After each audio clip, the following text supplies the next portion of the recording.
Hello बच्चों, साहित्य सरोज में आपका स्वागत है। तो मैं पिछले वीडियो में रचना के आधार पर शब्दों के भेद लेके आई थी और आज फिर मैं उत्पत्ति के आधार पर या शोध के आधार पर शब्दों के भेद लेके आई हूँ। उत्पत्ति के आधार पर शब्द के 5 भेद हैं। स्रोत के आधार पर या उत्पत्ति के आधार पर शब्दों के 5 भेद हैं। तो इन पांचों को हम समझते हैं बहुत बारीकी से। तो हिंदी भाषा विशाल सागर के समान है।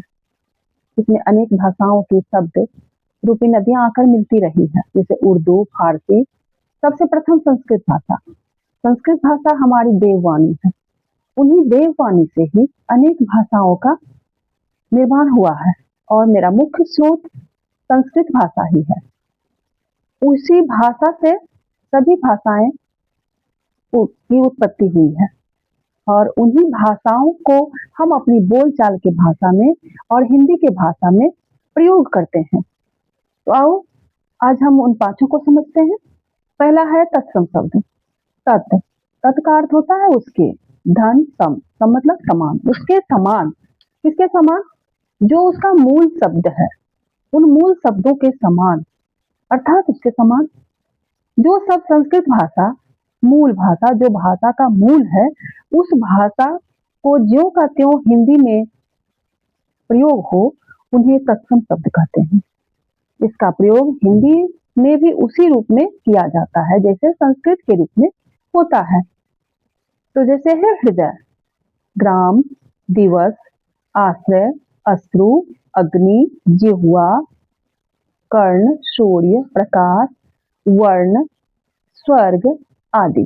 तो बच्चों आज हम समझते हैं तत्सम को, फिर अगली वीडियो में भी हम लोग समझेंगे।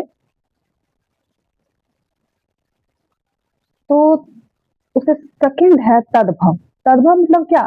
तत्, तत् मतलब उससे। धन, भव माने पैदा हुआ। किससे पैदा हुआ? अपने मूल भाव से जो पैदा होता है उसे तद्भव कहते हैं।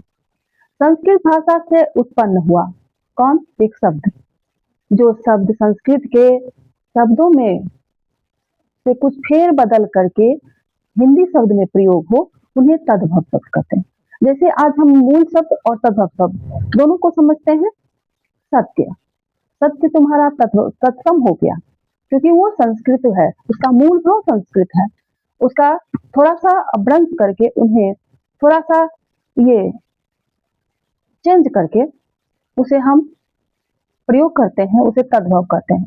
रात्रि का रात, सूत्र का सूत, लक्ष्य का लाख, घट का घड़ा, दुग्ध का दूध, सर्प का सांप, भिक्षा का भीख, कर्ण का कान, प्रहार का प्रहार, क्षेत्र का खेत, हस्त का हाथ, चंद्र का चांद, अग्र का आगे, ग्राम का गांव, निद्रा का नींद, दही को दही और बानर को बंदर, काक को कौआ, सूर्य को सूरज, वार्ता को वात, अर्थ का आधा, पत्र का पत्ता, कर्म का काम, सायं का शाम, दिवस का दिन, वासर का वार, मयूर का मोर, मस्तक का माथा, नासिका नाक, पाद पांव, दंत दांत।